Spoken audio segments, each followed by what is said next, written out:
Hello, everyone, in another podcast, and it's my pleasure to welcome Stefan Kienzl, Hello, everybody. one of the greatest coaches in the world right now, a guy who coaches loads of people. And before we start with a short introduction of yourself, could you explain me what does your name on the Instagram means? Bossofoutlaw. That's really an old story. I'm coaching now in bodybuilding since 2007, and people who know Austria is quite the country where everything is quite strict, and everybody goes in line and everybody does what other people do. And when I started coaching, I shortly made a name that my people were very conditioned, that they all were very professional, and there were a lot of people who didn't like that, especially the presidents from federations. So they throw us out in these times of the IFBB amateur because there were some freaky things going on, and so we were outlaws.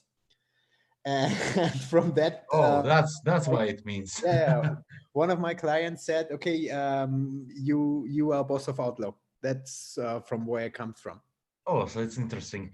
You yourself used to bodybuild, yeah? Yeah, I was competing.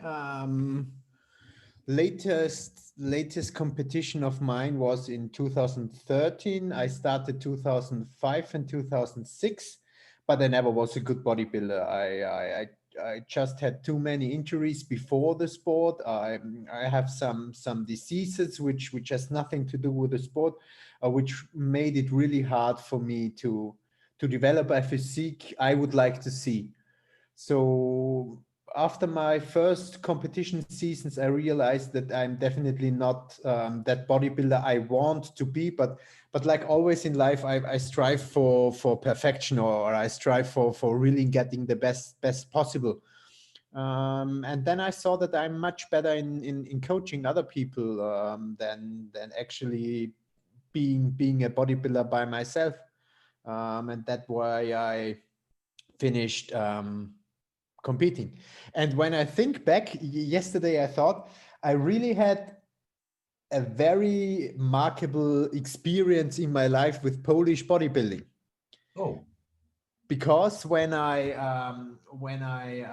had my first international championship, it was 2006 in Ostrava in the Czech Republic. yep. I was in the pump up room, and Radoslav Slotkiewicz was pumping up. Yeah. And I've never seen such a thing before. He really at that time he was absolutely incredible. His size, his condition, he was just insane. It was also the world championship where Robert Petrukovic won the up to 100 kilogram division. So Radek took third there, I think. He was like third. No, 2006 in Austria, he won, I I mean, think. Radek Slotkiewicz. Yeah, and then he was banned. Yeah. That was the We love the old IFBB, huh? yeah, that was that fucking old IFBB shit. But do you still coach people from the elite federation? Yeah, I have, I think, three or four of them. But especially in Austria, it was tough because we had that freaky president in Austria, but he isn't there anymore. So concerning that, that's quite nice. Did you count how many clients do you have already right now? Right now, whew, Yeah, have you checked it? no, I don't Just have. many. Let's. Yeah, they are quite a lot, and actually for me, it's not that important that they are all IFBB pros or that they are all have brilliant genetics. So I really like to work with people when they have the will to get the best out of themselves. No matter what the goal is, the goal doesn't have to be super shredded or super much muscle or whatever. It's for me, it's just people who like the process. Oh, there's Diogo. He has such incredible condition and Yeah, I have saw this camel. He's oh from yes. Finland, right? Mhm. Insane progress. And why am I showing those people? Because we can see there a bodybuilder, we can see an men's physique athlete, Yes. we can see classic physique athletes, like for example William, Yeah. who is a good friend of of mine, and of course Christian, who has just joined you, Yes. and there another guy who is switching to the classic physique. And my first question is, when you are choosing a training plan to a guy, what changes between the categories? You know, like Mhm. for example, do you skip any exercises when it comes Yes. to the men's physique guy and bodybuilder? Yes. First, I have to tell a little bit different.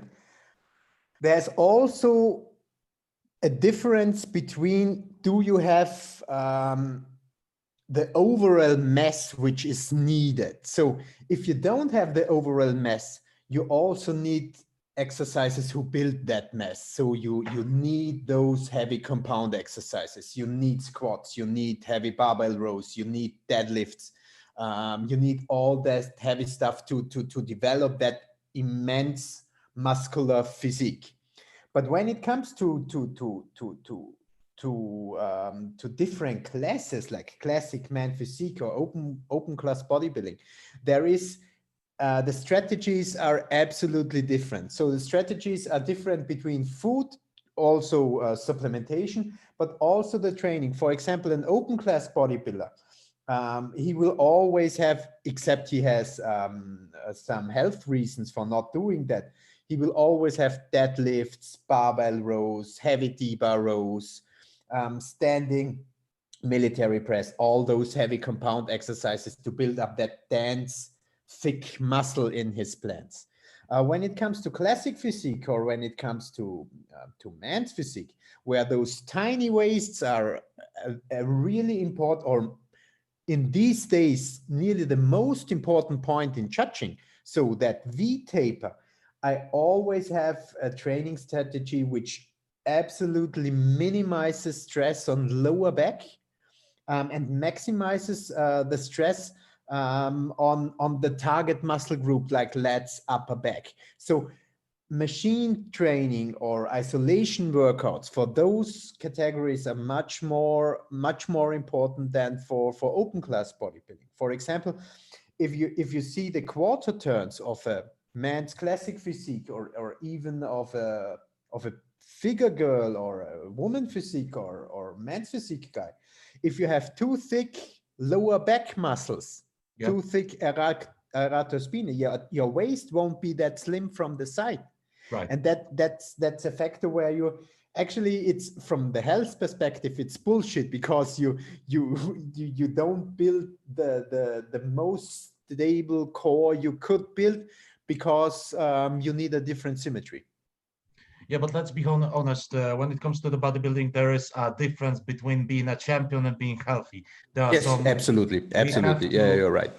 Yeah, we have to keep some things, not to mention the supplements and so on. But to make our physique perfect, we sometimes have to, let's so to speak, neglect Yes. some kind of exercises.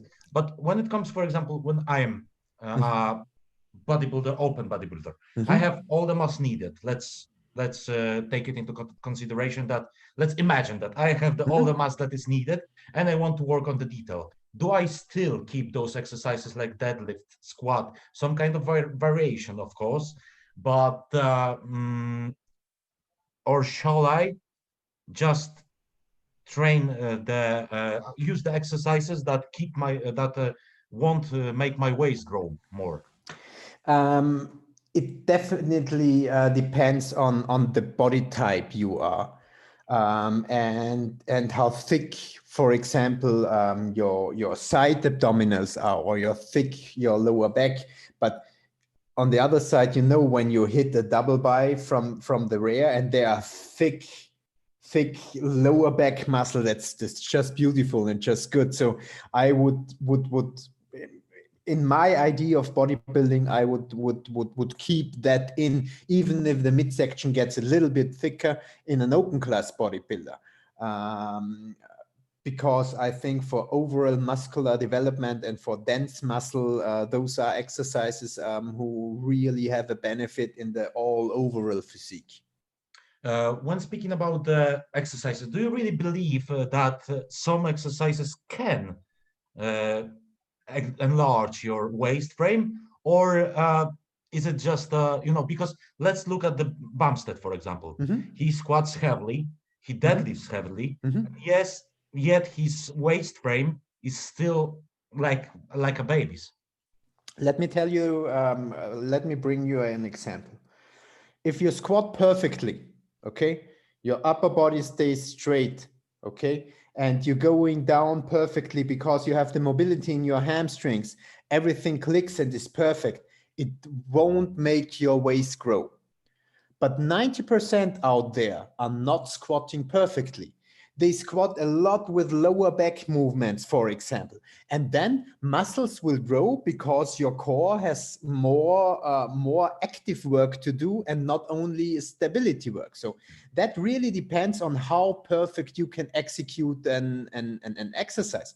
And when it gets heavy, it's just, I can't stand beside every set from every athlete. That's nearly impossible. And sometimes it's just a security reason to skip out that exercises, because if they are not done 100% correctly, they could cause that problem. Yes, and so for example, the best solution for that would be a hack squat machine, because yes. Absolutely.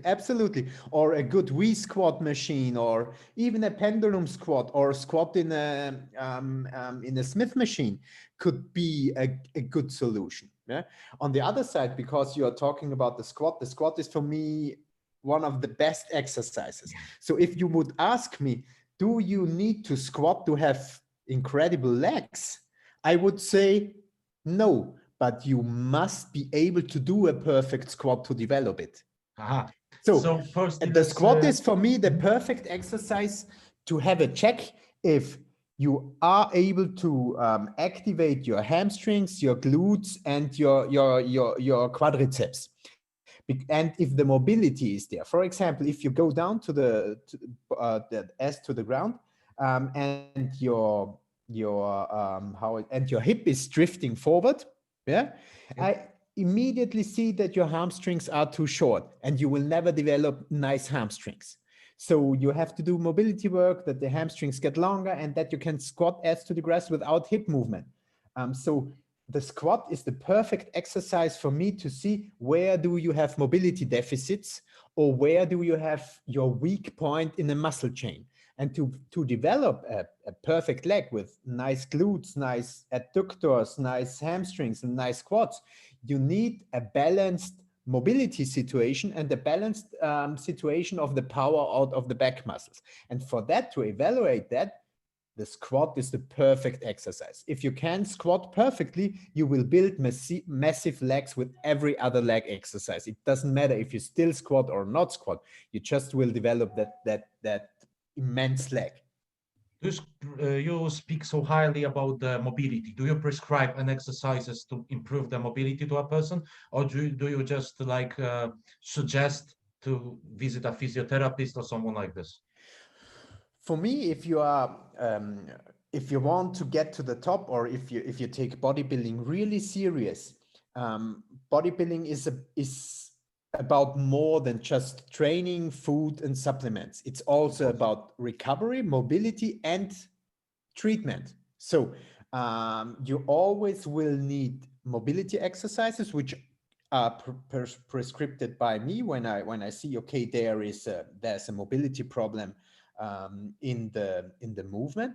But sometimes, there are also injuries. If there are injuries, they have to be treated. And if you're doing bodybuilding for a long time, you will know it for sure. There are a lot of injuries which need to be treated. So a professional hand from that side, even if it's a good massage therapist or a chiropractic or a physiotherapist is really, really necessary to get the best out of the things you do. So staying with the subject of waste, do you prescribe any exercises? Do you prescribe any techniques? Any kind of diet changes to keep your waist small? So when it comes to the waist, for me, the power. If you let me explain it, that in English for me is a little bit difficult, but I will manage. The visible abdominal muscles is the rectus femori, Yes. the rectus abdominis, and the obliques from the side. But inside we have a chain muscle, which is the transversus. And the transversus is the muscle most of normal bodybuilders now they start to, but most of them don't train. It's the muscle which keeps everything tight. So that muscle is trained with planks in every situation, in normal planks or planks with instability in your legs or instability in your arms. That's key fact for keeping your waist tight. So it's more important to train that muscles than to train the visible muscles. Also, a thing I would never do is train the side obliques, because if they grow to the side, you are absolutely fucked. For example, it was very modern in the 90s to have that big side muscles. The layer. Yeah, it's not in anymore. So that's from the training side, things I really suggest. I also suggest to really work out how you can control your abdominal muscles. That's a daily job. When you brush your teeth, you can control your abdominal muscles. You can train weight composing. You can train your transversus. That's a thing which will last, but you will benefit immense. There's a very, very good example of my athletes. He's now IFBB pro. It's Kevin Stütz. He's called Lion Kings on Instagram. He's as well Jordan Peters athlete, I think.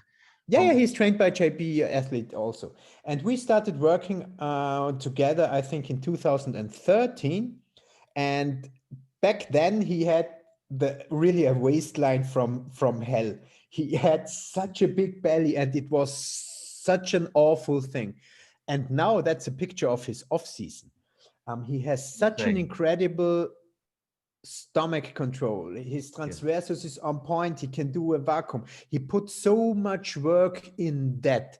And that made him a really, really good classic bodybuilder, because he was able to get his midsection in with training. And the second very important point for midsection is never overeat. That's really, really important. With overeating, you will destroy it long term. And when it comes to the supplement side, really try to avoid any orals. I think that this was before you started working on his midsection. No. That's just a bad picture from his first pro show. You worked together, but didn't work this much on the midsection yet. It was much worse. It was much. I'm trying to find him, but what I saw already here. You have to go down to 2013. I'm trying to go down as far. But what I saw from here, he is still doing heavy deadlifts, heavy rows. Yes. We can even see here that he doesn't control it this much, as he does in a. I shown his exercises when he squats. Then, like from a week before, everything stays in the same position. As here, he just pushes it forward. Yeah, it's not a good example. So that's. I'm not saying that he's bloated or anything like this, because he had eaten probably immense amount of food, but there is a huge difference. Look here, even it was 22 weeks before. And now, off season, he looks way better. And so he improves and improves, which the bone structure you have. That's the point. But still, if you have a good bone structure, it's important not to destroy it. that's also, for example, if we come to Christian, his symmetry is just brilliant. Yeah. The structure of his bones, the way his muscles are structured, it's just incredible. And he's really good comparable from the kind of physique he has with my other very young pro from Brazil, with Lucas Fusa. They really have quite the same body type, which is funny. This guy that turned pro last year. No, Lucas turned pro in 2018 at the Nordic Pro. He turned pro with 23 at the Nordic Pro, but he's not done a pro show yet. We wanted to do the New York Pro, then it got canceled. He had to get back to Brazil. And I've got him. Yeah, I'm going to show him now. It is that never-ending Corona story. Yeah, the story is just. Yeah, that is a really good progression picture. That was on the left side was when we ended the spring prep. And then we went to go to the prep for the California show in it was, I think, in late September. So we had to do, I think it was a 3 month of off season. And between those pictures is just 5 months. So it really worked out well. And when you see his structure with that still tiny waist and that white collarbones and the brilliant quads, I think guys with that structure are really the future in bodybuilding, because people want to see that, and they are. What I saw, is his physique reminds me really a lot of Rafael Brandao. Yeah, they actually, that's at the moment in Brazil, they want to build it up like that, the new Rafael and the King, which is fighting against it. So that will be funny. But I saw when I checked your YouTube, you had a podcast with a really impressive, brilliant young guy with Mark Hector. Yeah, Mark Hector. He's 32 and he's coached by Abdullah from Oxygen. Yeah, but he was my surprise in Alicante. He could have been fifth. Absolutely.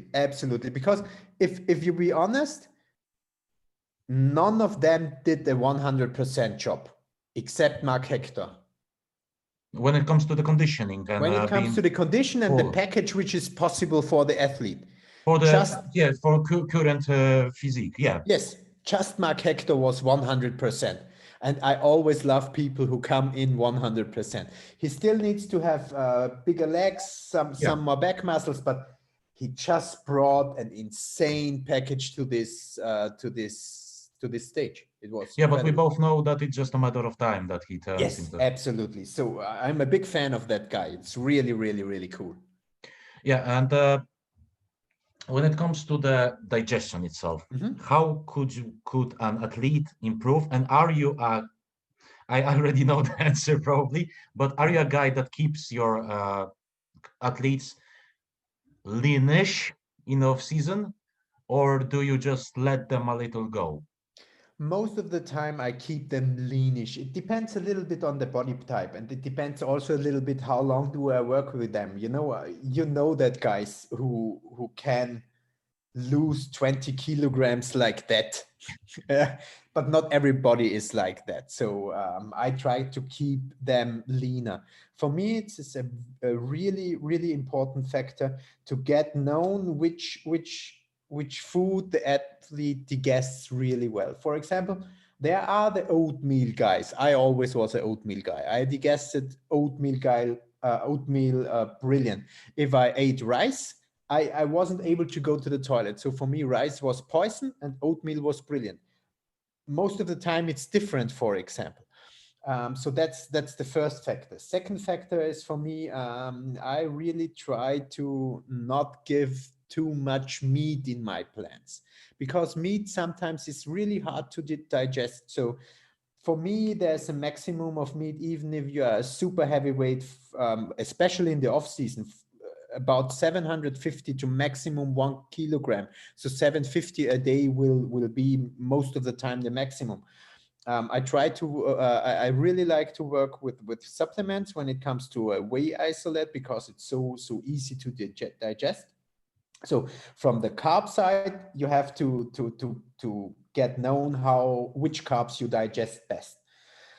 I also like to control fat, and it depends on how heavy you are and how your metabolism is. But most of the time, my plants don't have more than 50 to maximum 100 grams of fat.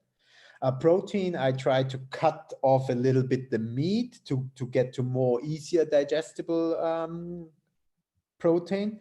And for example, if you are a man's physique or a classic physique guy, I really try also to cut down a little bit the fibers in the vegetable, to not have that big stress on your digestive system.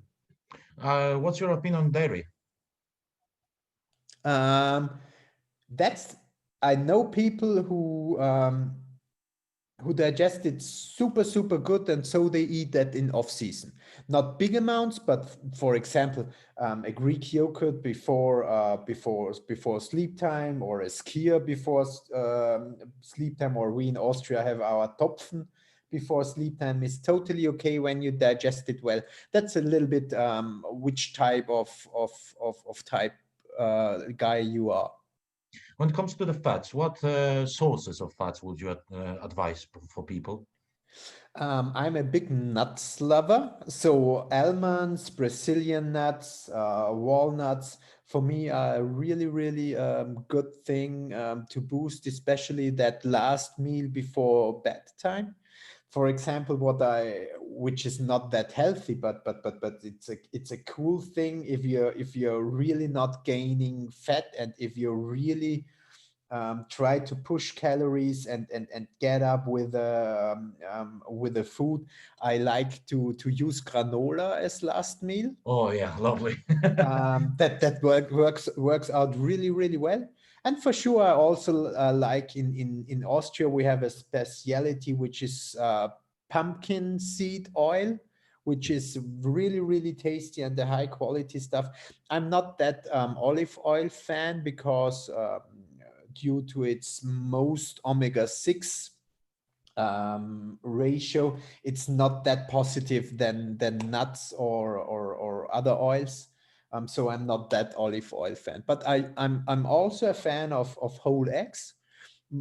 Especially the big guys will have 3 to 4 eggs in the meal plan per day. When it comes to choosing your products as well on a diet, do you think that when you give a macro, and of course a person stays to a given macro and they just stays to the products every single day, and they find something that they really like, for example, like cereal, does it keep them stricter to the diet than you giving them a cheat meal once in a while? That depends on the person. It's I have so many clients and so many different persons, and it depends a little bit on the personality. There are some people who can't handle going off the plan, because they will be fucked up in their mind. They think they've done something terrible bad, and that's not good for them.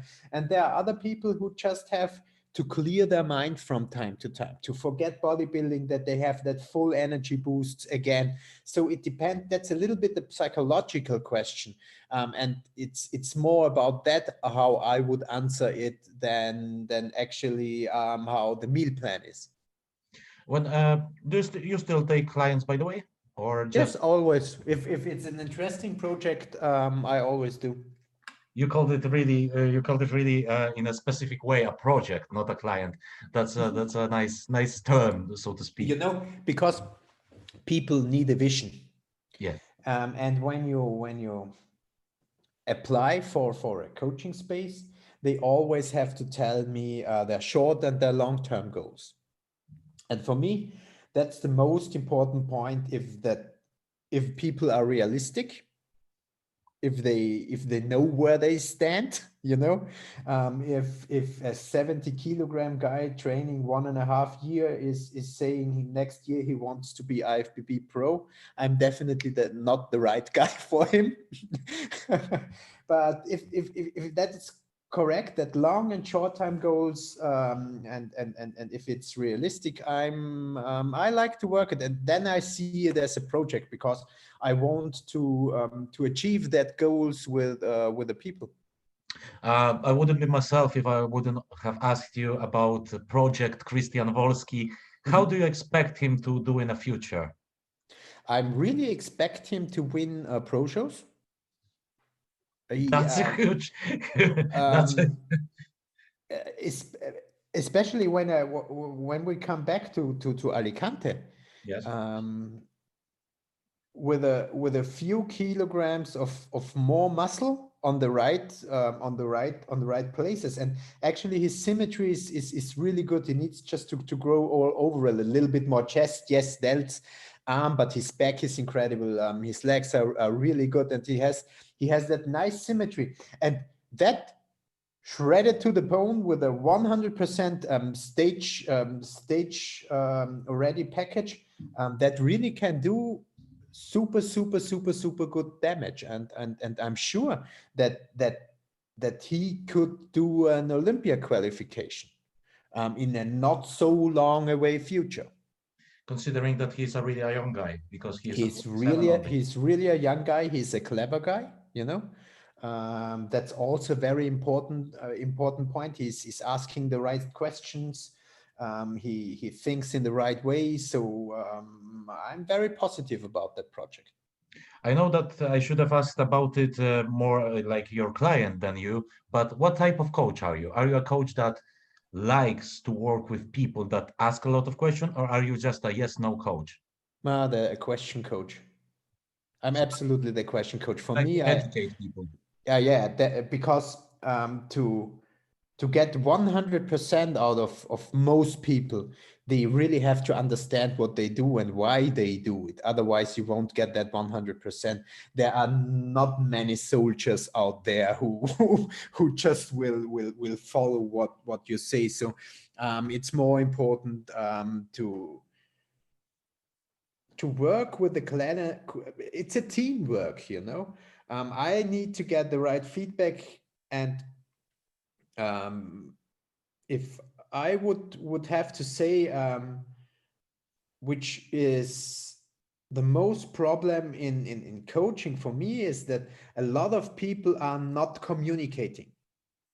They are not giving the right feedback. They are not giving enough feedback. So that's really an important point if you really take it serious. And on the other side, you immediately see if somebody is taking it serious, because then the quality of the feedback will be better.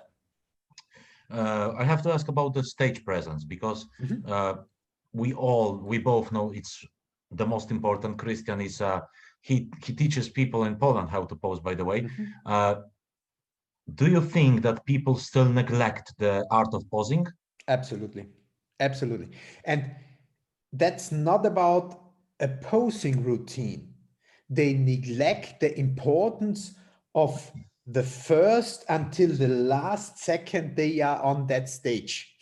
It starts with the first second you go on, and it ends with the last seconds you go off. It's the quarter turns. It's the way of how you behave on that stage. You know, I was judged for about 10 years. And so often I was sitting there and thinking, actually, that guy has a nice body, but what the hell is he doing up there? He doesn't show anything which is good. He looks like an idiot. And there are still so many people who neglect how they should present themselves. And one of the biggest problem is they are not focusing on themselves. They see some person and see, okay, that looks good on that one.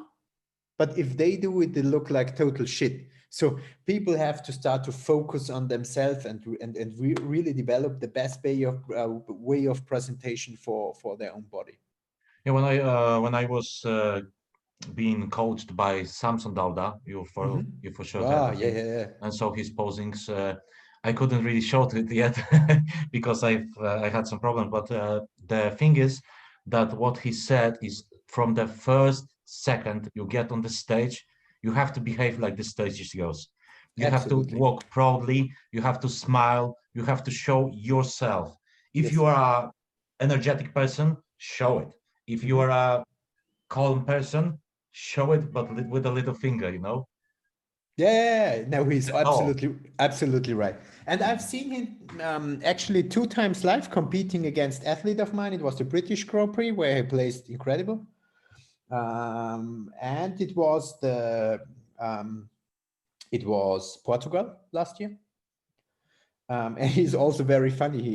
He was standing before us, so we had also some fun. But he is definitely one of those guys who can make places up because of his presentation. And that's not about his posing routine. It's like you said, when he comes on the stage, he owns it. He's really doing that brilliant. I don't want to speak too long about the supplementation, and I know that you are a busy person, but let's just speak about the most important supplements. Of course, everyone is different, and we have to pick the right supplements for a person. But if you would have to consider and think about like few like essentials when it comes to the supplements, which would be they then? So from the normal legal supplements, Yes, I mean yeah, from the shop. for me, it's necessary to have a good isolate. So if you don't have problems with milk problems, it's for me the whey isolate or hydrolysate is top of the game. Okay. Then for me, it's really important to have your intra-workout nutrition, which is cyclic dextrin as carbohydrate source, because it's just better than any other carbohydrate source, stacked with either EAA or a Pepto Pro, which is also quite nice. It tastes like bullshit, but actually it's a nice thing. So those three are the absolute most important, okay, for me. Next thing is for gut health. We can bring it back to the digestion. Is glutamine. So 10 grams of glutamine early morning on empty stomach is really a nice thing to get some hydration in your stomach. So that's shortly after. Then it's also nice to have some creatine and beta-alanine in your intra drink. It's also something which I like. And from the modern supplementation, I'm really a fan of curcumin, but it has to be BCM quality to really be sure that you get into your system that what you take. And I'm also a fan of KSM 66 ashwagandha, because it really lowers your cortisol levels, and you recognize that immediately after training. If you would be the guy who has no appetite after training, you're taking your ashwagandha, 30 minutes later you can eat, which is quite a good thing. So I would say that are my top supplements for the moment. There are people that are abusing the pre-workouts. What's your opinion about pre-workouts? I always said if you need a pre-workout, to have a good training, you have to change the sport. Caffeine is enough, yeah? Yeah, caffeine and the pure willpower to train is enough. It's cool to have a pump and to have some extra focus, but for me, it's definitely not an essential. Tell me one more thing. Is there a perfect split? Because people are so much bashing about the pro No, split that it no, sucks and that it doesn't no, work. no. There is absolutely, and it depends a little bit. Wait, I just have to check because of the weight in. No, all Yeah, good. William Waden in. Yeah, everything is done, but I still have some other athletes there. Yeah. For me, when it comes to training, the most important thing is that that you can reproduce it. You know, when you're doing something and you have to re-evaluate it some months later, you have to know I did that. So if you need to change something, you have to know what you've done. Otherwise, you can't change it, for sure. So that's for me the most important thing, more important than a split. So my tip for everybody out there is just really be sure that you know what you do and do it constant for a longer period of time to evaluate. And then if something didn't work, change it. Generally, I would say for people who are lacking muscle, they really should go down to a push-pull leg split and to see that they can train things 1 or 1.5 or 2 times a week, because that will just lead to more growth. For example, when you're overall lacking muscle, and you have an extra arm day and you're not the guy who grows like hell, it's maybe waste of time to have an extra arm day because it's a day you could really grow. So that's my way of thinking. If you have the genetics to grow all overall incredible, it's no problem to split the body in a 5 split or 6 split or whatever, if you have to work on your symmetrical. But if you have to grow all overall, it's for me, it's important not to waste your time for an extra arm day. And one last question. What's your opinion on the logbook? It's tricky, it's important to know what you have done and if you got better. But on the other hand, it's not about just being better than your logbook, because if you think you can progress all the time with the weight, you will fuck yourself. Everybody knows you will end up fucking yourself because your execution got worse and you are getting into serious problems. So the logbook is a really, really good tool when you stay wise, and know that perfect form always is the key before getting a rep more or putting 5 kilograms more on the bar. Yeah, so thank you very much for your time, Stefan. And I think if people are interested, we can make another one. But if you guys can't afford Stefan and his coaching, you can always subscribe to Trained by JP, where you have your loads of materials. Yes. And are you going to keep making them? Yeah, absolutely. I really enjoy doing that. I did a lot of videos, especially when it comes to the supplementation side of the sports, in the education section, in the advanced section, which are really, really very, very overrated. Everybody can make his own picture about that topic.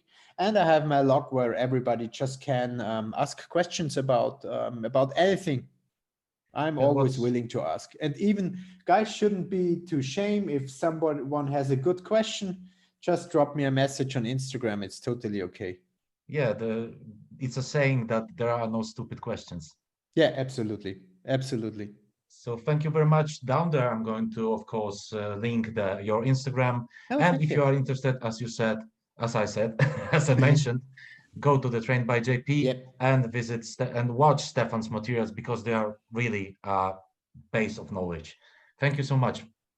Have a nice evening, and guys out there, have a nice time. And we wish all the athletes luck at the Polish MPC Pro Qualifier. In Sunday. On Sunday, yes. Yeah.